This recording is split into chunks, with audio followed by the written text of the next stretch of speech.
Greetings, Read My Mind Radio family. It's me, Thomas. This week bringing you another bonus episode, as promised. In case you're new here, this episode isn't representative of the way I drop interviews. This is pretty raw, where I usually organize, chop out selected sections I think best support the narrative, add some thoughts to move it all along, and then add some sound design and music for a bit of flavor. In an earlier episode titled Flipping the Script on audio description, What We See, I used segments from multiple interviews with three individuals, Carmen Papelia, Collin van Uchelen, and Andrew Slater. I thought each of those interviews alone were too valuable to let sit on the cutting room floor, or whatever the digital version of that is today. If you haven't checked out that episode, please give it a listen. I think you'll dig it. For now, enjoy this conversation. Read my mind. Read my mind. Radio. My name is Collin van Uchelen. I am a community psychologist and pyrotechnician in Vancouver, British Columbia, Canada. I am white with gray-green eyes and light brown hair. He, him, his. Tell me a little bit about what you were doing before blindness. My sight loss has been incremental, and while I found out that I was 20, I was in university at the time, and I went through university and I entered a program in clinical community psychology, a doctoral program. Loved swimming, the outdoors, fireworks. My sight loss was incremental. As I lost eyesight, the kind of activities that I would do would changed gradually over time as well. But you were in pursuit of your doctorate, and it sounds like you achieved that. That's right. Yeah, Okay. I was at the University of Illinois in Urbana-Champaign, and I was in a clinical and community psychology training program, and so I was there for quite some time, and then came out, returned to British Columbia. I was born here to pursue my clinical psychology internship at the University Hospital out here in Vancouver. Have been here ever since. So I want to talk about the visual hallucinations, or I believe you call them scintillating photopsia. Yeah. Did I remember that correctly? Yeah, that's right. Scintillating photopsia is Photopsia, what I was told. It's an interesting phenomena. It started to occur as my sight loss was decreasing. What it essentially is that I see visual phenomena day and night, and whether my eyes are open or closed. And so they're somewhat like hallucinations, I guess, but I really wouldn't call it a hallucination in that strict sense of the meaning. Let me describe what I see. It is a continual flickering and flashing of light across my whole visual field. It reminds me a little bit of, for those who are sighted, what it looks like when the sun is low on the horizon and it's setting over a big lake or the ocean or a body of water with all kind of little waves. And so you just get this sea of little flashes and flickers of light. It's a little bit like that, not quite as bright as it is with the sunlight, but that's what I see 24/7 now in my visual field. And then on top of that, I have some moving kind of images and shapes that occur and that vary a little bit from time to time. One of them is a little bit like a slowly rotating propeller blade, like a propeller from a ship, or like the old sweep of a radar that goes around in a circle and leaves a little trail wave of light that ripples out behind it. And these things rotate about one rotation per second, and I'll see it rotate 5, 6, 7 times, and then it almost comes flying off its axis as if the propeller has just become dislodged, and then it disappears off in the distance. Most of the time they're rotating clockwise. And I can't do anything really to create them or to make them stop. Another effect I have is also something that moves across my visual field, and I describe it a little bit like a gummy worm. It's a band of light that's somewhat curved. It's usually kind of a bright purple, kind of a whitish purple, and it's very, very bright. And so I'll have these band. It's almost like in a couple of arches that move across my visual field, sometimes left to right, sometimes bottom to top or top to bottom.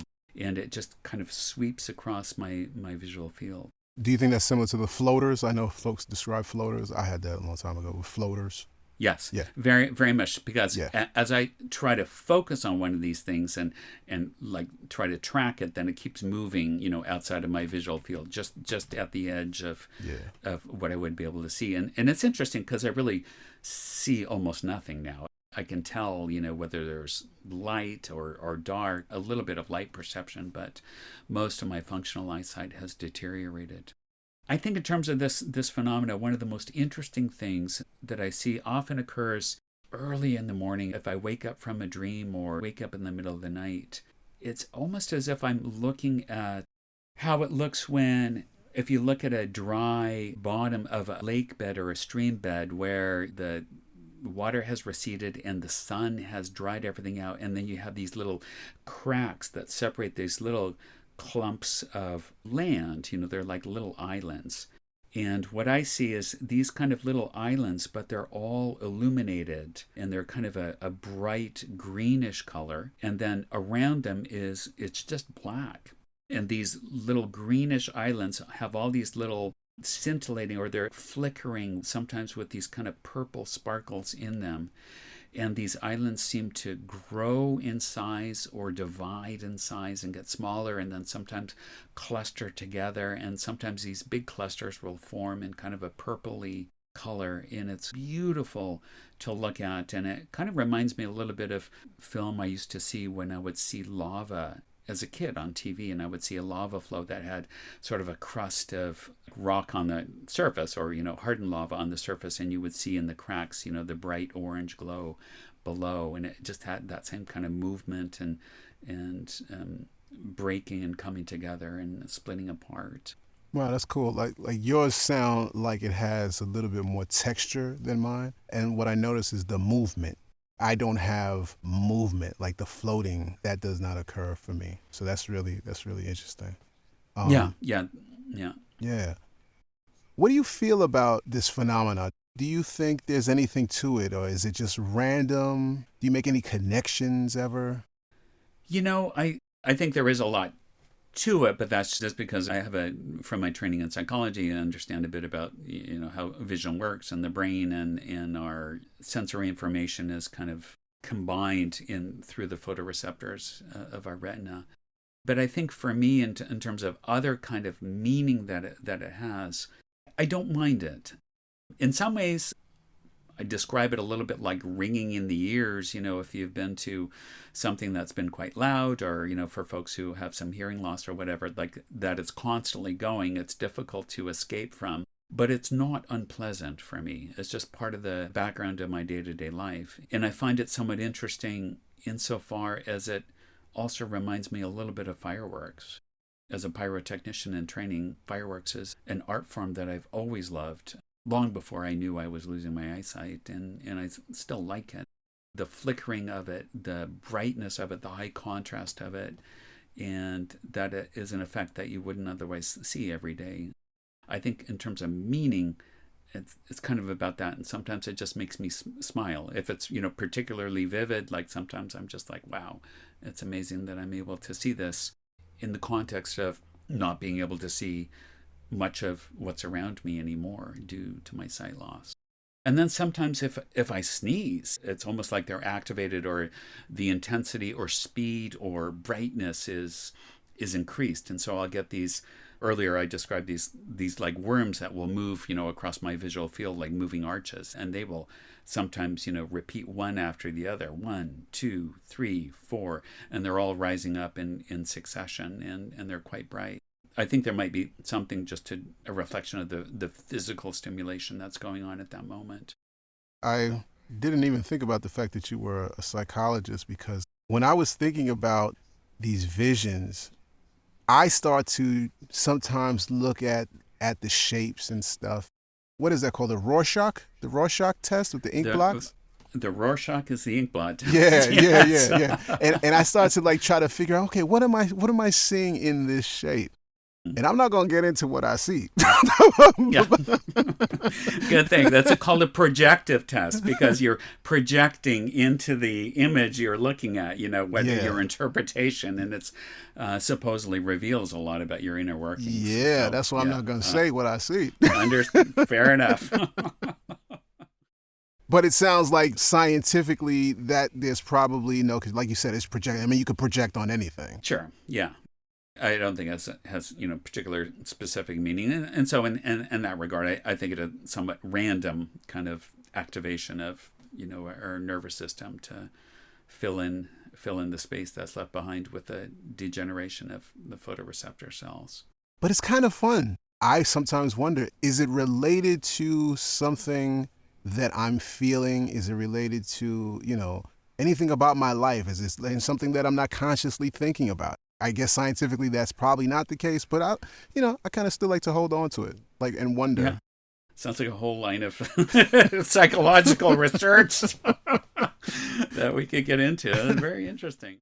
Has your feeling changed about these? The way you feel today, was that the same way you felt in the beginning?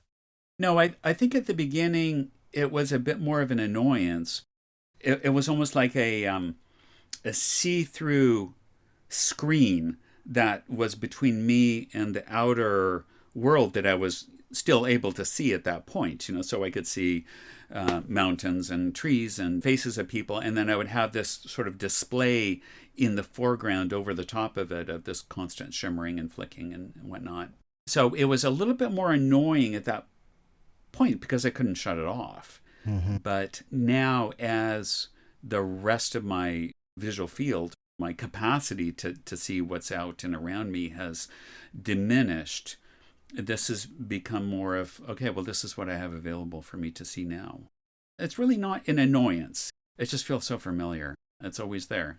There's really never a moment when it stops. If you woke up and they were gone, would you miss them? I would think, I'm in trouble. Something's not right. Yeah. Same. Am I alive? Same. Yeah. Like, that might not be a good sign. Would I miss them? I don't know. That's an interesting question, because it would be, I imagine, like quite dark, or maybe not. Maybe everything would appear kind of white or light gray, or who knows. So you mentioned you are a pyrotechnic in training. So let's talk a little bit about fireworks. What's your earliest memory of enjoying fireworks? It's kind of neat. It's one of my earlier visual memories. I was about 4, and I was living in Portland, Oregon at the time, and they had an aerial fireworks display. This was the first time that I remember ever having seen anything like that, where there were all these colored points of light that were gorgeous, red and green and silver and gold. That's my first experience, and I was hooked from that moment on. Yeah, I didn't have much occasion to see them frequently based on where I lived, but I do remember having the experience at Disneyland, and then when I came back to Vancouver here for my internship work, it just so happened that every summer in Vancouver there was an event where 3 nights in the end of July and beginning of August, they would have a 20 to 25 minute pyrotechnics display where the fireworks were all synchronized to music. And they are launched from a couple of barges that are anchored out in the English Bay Harbor here in Vancouver, which is a gorgeous location, and it's rimmed with beaches all along. And you would get 200,000 to 300,000 people come out and sit on the beach, in the evening, watch the sunset, and take in the fireworks display. In the center of it, they would even have a big PA system where the music was broadcast out on the beach, and then people who were farther away could tune in using their radios, and this was all simulcast then, and so they could see how the music was represented in the form of light during these displays, and it was just fantastic. And I remember the first one I saw, that's when I returned here in '92, and I was blown away. I'd never seen anything so impactful and so huge and so engaging as that, because it's not just the music, it's not just the light of fireworks, but it's also the sound of the firework and the echo of that sound and how it kind of bounces around you, and the sort of immersive quality of the whole experience was tremendous. Have you ever experienced fireworks on television where you don't hear the actual explosions? You just see the fireworks and the accompanying music. Mm-hmm. Does that have the same effect on you or no? No. Yeah. No, not so much. You know, and it reminds me actually of the little blurb that they had at the end of the, you know, the Disney show way back. Oh, yeah, when I was yeah. just a really young kid, Yeah. you know, like you had the fireworks going off around the castle. It's pretty to look at, but the immersive nature of it, that multi-sensory engagement is something that I really experience when I'm close, as close as possible, both to the firework display and to the music system. Here in Vancouver, when these events occur, you know, there's a one kind of, it's sort of like the quote front and center place, you know, at English Bay Beach, where you would go down, and the crowd is very full there. So when the beach is full, you were sitting knee to knee on the beach. Tens of thousands of people all in close proximity. You know, it'd be very difficult even to walk around on the beach, you know, right prior to the display, because it is so full. People are all there for the same purpose, you know, to kind of experience this particular event. That's pretty incredible. Yeah, so you can smell the gunpowder at that point. Like, yeah.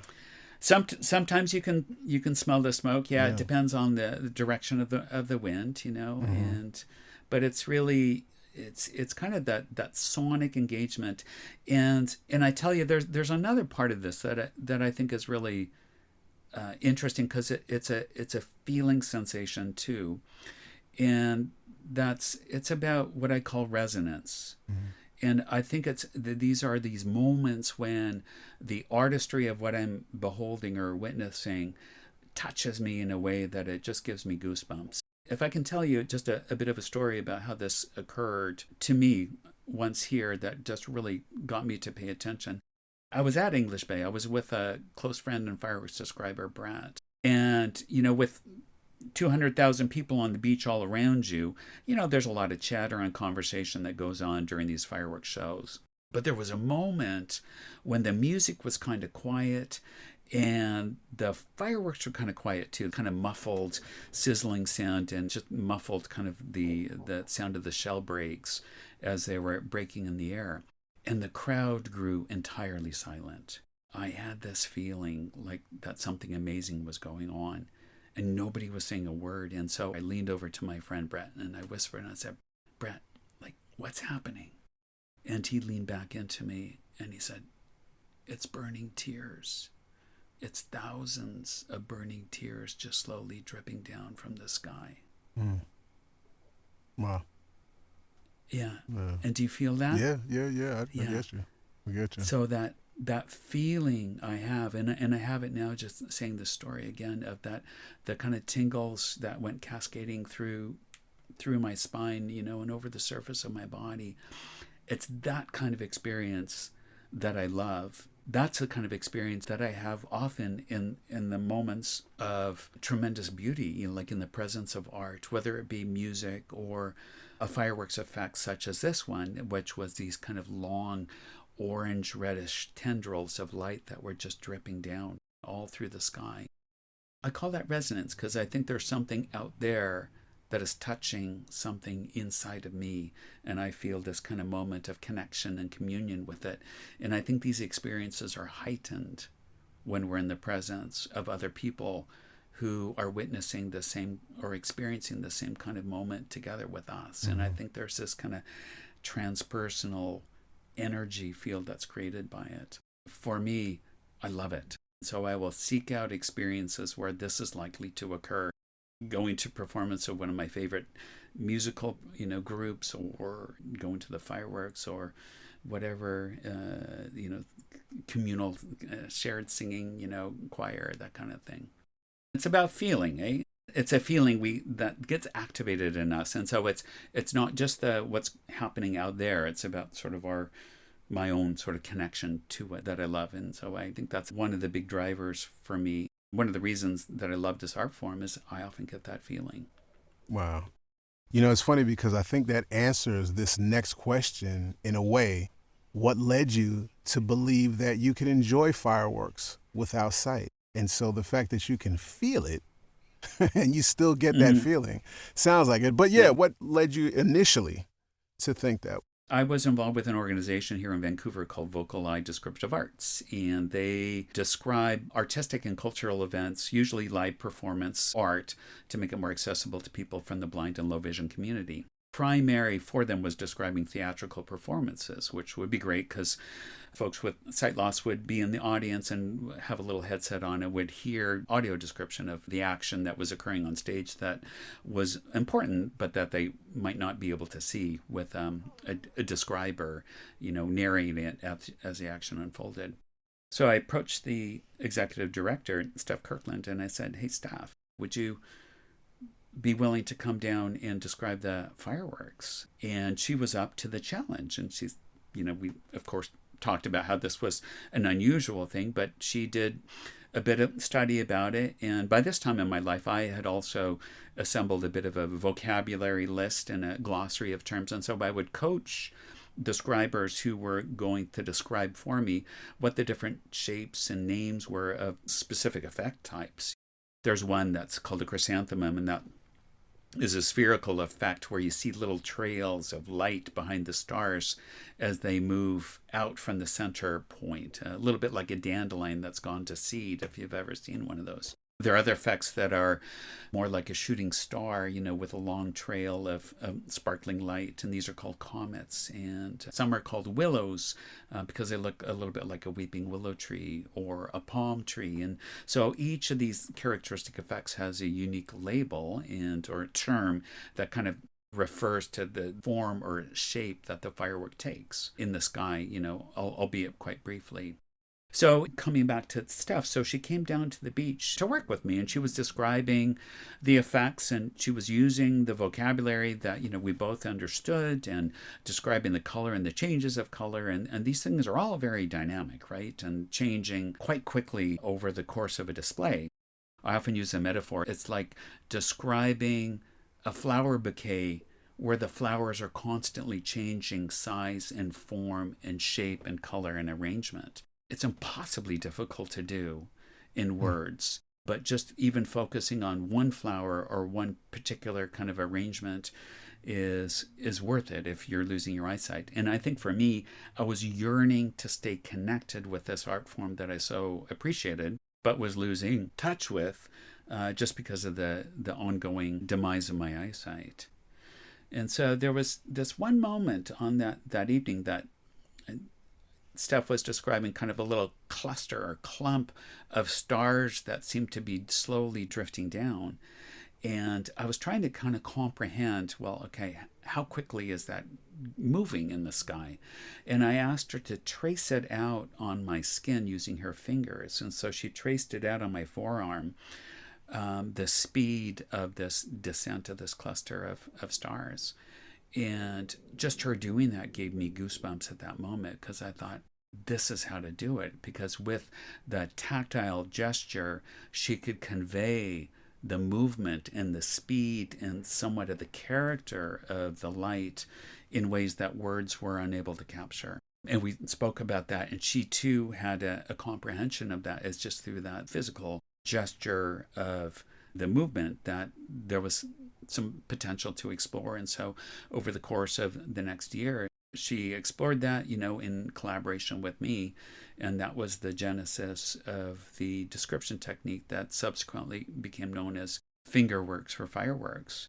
And they would use their fingertips to trace out the trajectory of the fireworks patterns on our back, and then use words to describe the characteristic colors, changes in colors, or particularly interesting patterns and shapes. The words would kind of fill in the space between the gestures.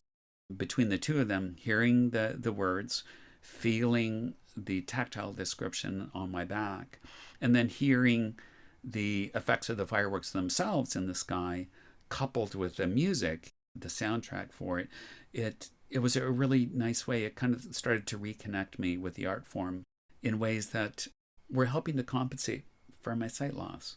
They didn't replace vision, Yeah. I would prefer to see it, but it was a way to stay connected.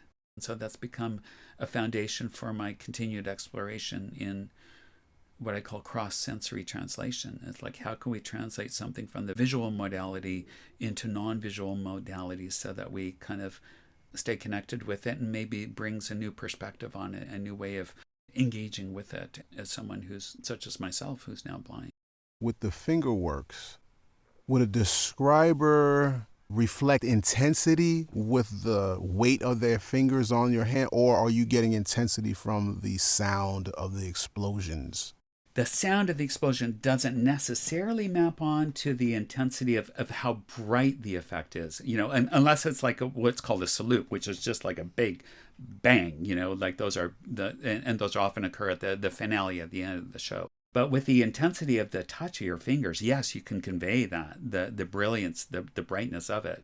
I once had a pianist, a classically trained professional pianist, do this kind of description with me. She was married to one of the pyrotechnicians who was helped setting up the display. At this moment, I didn't have a describer with me. And I said, hey, Jen, would you be willing to do this? And she said, well, how? And I said, well, let your fingers be the conduit of the energy of the light.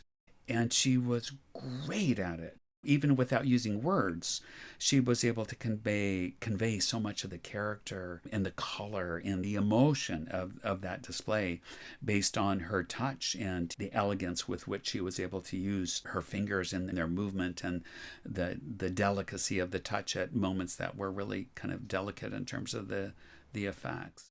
You can convey so much in that way. Yeah, it's a good question. The way you sort of approach this, you tell me, it doesn't sound like you were ever seeking a replacement. It sounds like you were clear that you were not going to replace that, but there was something that you were looking for to gain from the fireworks.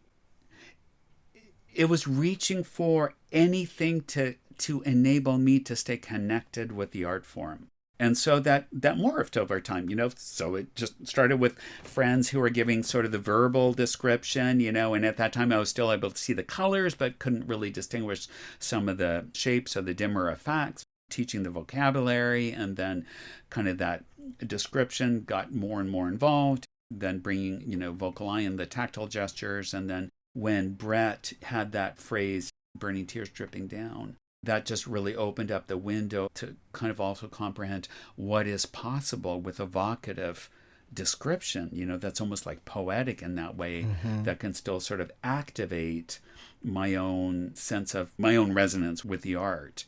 It was always sort of reaching for and then doing work to kind of co-create the access tools that were necessary for me to continue my engagement with this art form, and I'm continuing to do it to this day. How important would you say that is, this whole thing was, in terms of your adjustment to blindness? Well, I think what it reveals to me most clearly is the value in having some agency about developing an approach to do stuff that I want to do that might not be already existing out there in the world. As far as I know, no one was into describing fireworks for the benefit of people who are blind at that moment. And rather than me like wishing and hoping that someone would invent this kind of thing, to say, hey, this is what I'm imagining, this is what I would like to do. Hey, would you trace that out on the surface of my skin? And it's through those kind of moments that are really quite generative. Little did I know where it would lead, that one experience, where that could possibly go, and that it would have interest for other people too. In terms of my own adjustment to blindness, I think this is one of the ways that works for me. And blindness is terribly inconvenient. Like I wouldn't wish it upon anyone. It slows me down. There's a lot of stuff I don't do and can't do, and I don't want to spend the time to do. But this is one of the things where, I still have that desire that I'm going to work at this, and I'm going to do whatever I can to stay connected with this art form. I'm hanging on to that word agency. What in the world, Collin, makes you think you can move from being a consumer of fireworks, just enjoying them, into actually creating them? What gives you the nerve to do that? Well, it's a really nice question, and what I'm doing is really quite unreasonable. I am a pyrotechnician. I am learning about not just like how fireworks look and how they function, but actually how they're constructed, what the components are, how they are assembled, all the technical detail of the art form. And I'm not doing it because I'm blind or like, hey, I'm blind, like I'm going to do something crazy. I'm doing it because it's a natural reflection of my curiosity and interest in this particular field, and I just keep learning more. And it was really at the beginning of the sort of COVID lockdowns that a chunk of time freed up in my life, that I was no longer getting dressed and going to the office and with transit and this, that, and the other thing. And I was like, oh my gosh, I have a little bit of time. And there was an encounter with an artist at one of these events at English Bay when fireworks were being described with this technique. And Carmen Papalia, he said, Collin, you should really do something with your interest in fireworks, because he said, what you're doing here is amazing. And he said it really sort of changes the discourse about accessibility as kind of a, quote, service or a one-size-fits-all type of thing into a more relational realm where this is kind of negotiated between someone who is not using their eyes to perceive the world, and someone who is able to be a guide or interpret the visual world with us, and where we have some agency about how that works. And so I do that with my own describers now too. Like if I'm with fireworks and they're giving me too much words, I say, okay, less words, or slow down on what you're doing in terms of your tactile gestures. Simplify, but just show me one thing clearly. I want to be a little bit in the driver's seat about how that description works. And I think it's that same kind of desire that is informing my own training within the pyrotechnics as an art form. So I'm learning, and I'm seeking out to work with people who are experienced and who understand way more. And the more I learn, the more I realize how little I actually know about the complexity of this. It's a combination of physics and mathematics and chemistry, and then there's a little bit of artistic creativity in the fold, and all this, to be combined and then to have it synchronized to music, and be aerial, and all the random factors that affect it, such as the wind and humidity and whatever else might be on the go, the variability from one shell to the next. It's just incredible that any of this works, let alone to have it work in such a way that gives the viewer goosebumps is just astounding. And I want to learn how to do that. And I want to learn to be part of that. And I want to co-create that. And of course, I can't do what I can't do. And I'm not trying to do what's impossible, but I'm trying to do what's within my realm of possibility, where I do have some agency on designing something. And so that's my current ambition, is to design a pyromusical display from my standpoint as someone who has sight loss. It's ridiculous, but I'm loving it. This might sound like a weird question, but I'll relate it. Who gave you, or who can give you permission to do this? Who gave me permission to do this? I tell you how this came about. First of all, no one gave me permission per se. I do the proper certification to understand safety and legal considerations, and that was a chunk of work to make that happen. But in terms of the kind of permission to pursue this as an area of interest, it was a conversation I had with a pyrotechnician here in British Columbia, Bill Reynolds. It was at this moment that, I spoke with Carmen. He said, you ought to do something with your interest in pyrotechnics. Mm-hmm. And I was, looking for somebody who had a bit of a proper vocabulary list of fireworks effects that went along with, images of what those look like that I could use for training purposes. And I managed to be referred to Bill, and I spoke with him, and we had this conversation. I said, this is what I'm looking, for, and what I'm doing with description of fireworks, to make them more accessible as viewers to people who are blind. And then at the end of the conversation, I'm like, oh, by the way, I just thought I should mention, that I have this like crazy ambition that one day I want to design a fireworks display of my own, do a pyro musical to my favorite song. He heard that, and I thought like, oh God, he's going to hang up on me or laugh or whatever. And he said, well, do you want to fail at that? And I thought, well, no, I don't. No, I actually kind of think it'd be really cool to do. And he said, well, Collin, then you have to do it. Because if you don't do it, you will most certainly fail. And you told me you don't want to fail. So there's one option, and that's to do it. And he said, and I suggest you do it now.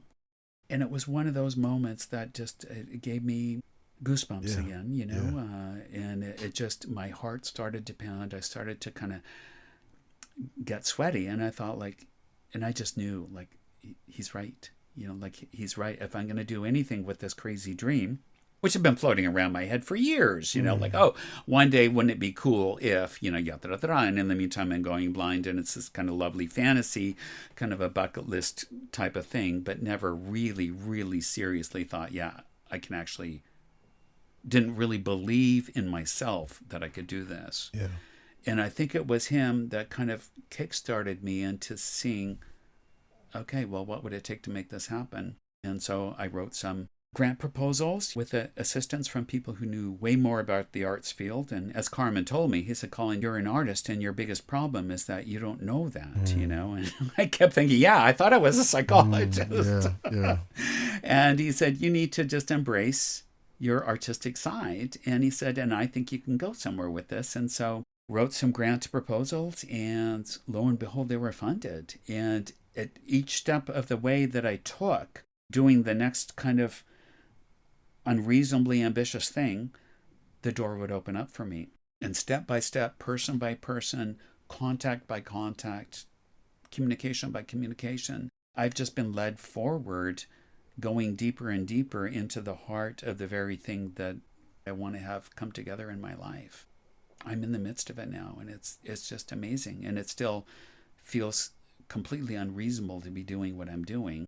I'm not doing anything unsafe, but it's just like having that agency about, okay, what can I imagine in terms of translating music into light?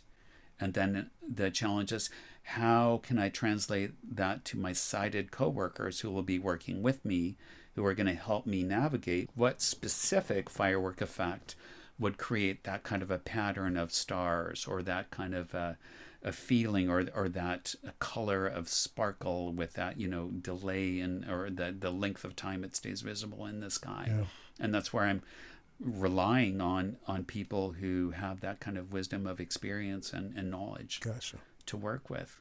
You mentioned you had to get some sort of certification in terms of safety.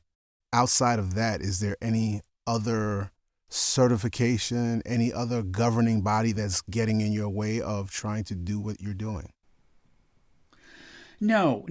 The reason I did it is for my own knowledge and credibility. Right now in audio description, there are people out here who really frown upon and who doubt the abilities of blind people to participate in audio description in many ways. But the most obvious and the most thing that gets a lot of conversation is about blind folks who want to write audio description, and they question their abilities, and they question the fact that they have accommodations. And part of those accommodations are specifically, you need someone to give you some of that initial description, and then they form sentences, instruction, all of that type of. But the main point around that is that there's a big restriction on, right now we're talking about audio description, but this same thing happened for blind folks who teach O&M instruction.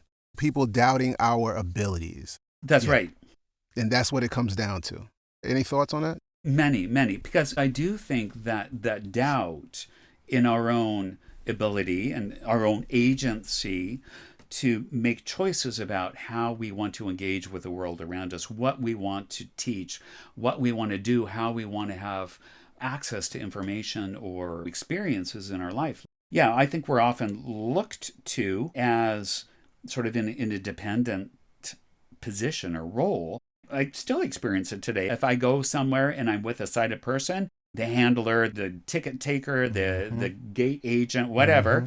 Who do they talk with? They talk with the sighted person, even if it's about me and my own access needs. I think people just default to talking with an able-bodied person because they're accustomed to us needing to be managed and handled and taken care of in some way to keep us safe or out of trouble or whatever it might be that they think. I think that's a large part of the context. And I think some people just aren't even aware of how much they do that on a day-to-day basis. And I think they may even believe that they're being respectful, by talking to the person with eyesight about our needs, so as not to, quote, offend us or whatever it might be that they're imagining. For me, I think with the work I've done, both with the initial description work and with the subsequent development of my own interest in the pyrotechnical arts, it really was about charging forward and doing something that I thought worked for me, fundamentally, and it has the added benefit of now working for some of my peers as well.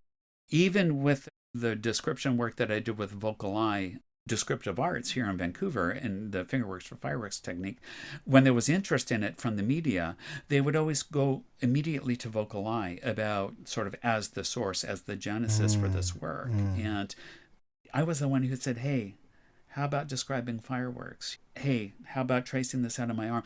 And so how quickly we forget about that kind of narrative in the surface of other people helping the blind to see.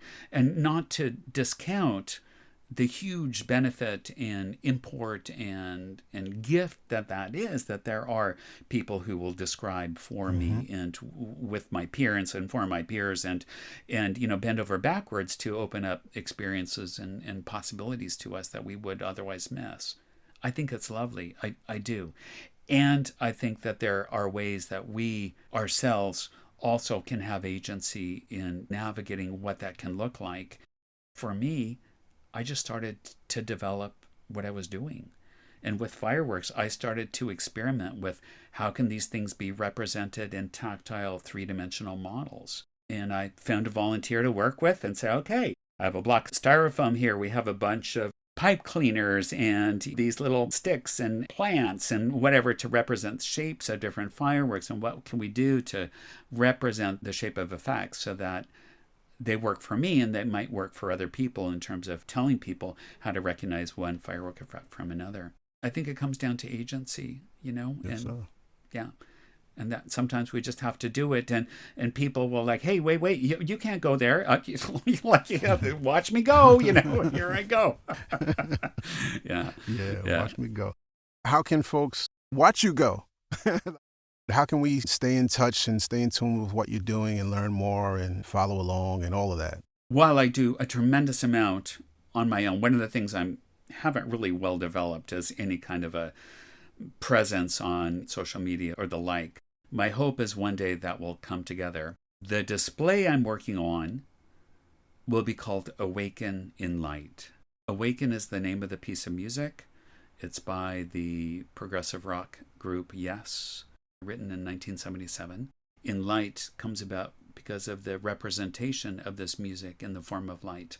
It's not going to be your ordinary short top 40 piece of music. It's a long song. It's complex. Has many different movements and many emotions to it. I would say when this is taken shape, it'll be Awaken in Light is what you'll need to look for. I do have a website which is called burningtears.ca.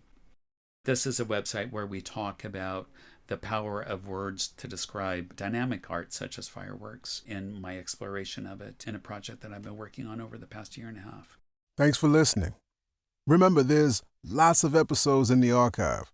Personally, I think anyone new to disability, especially blindness or low vision, will really appreciate you letting them know about this podcast.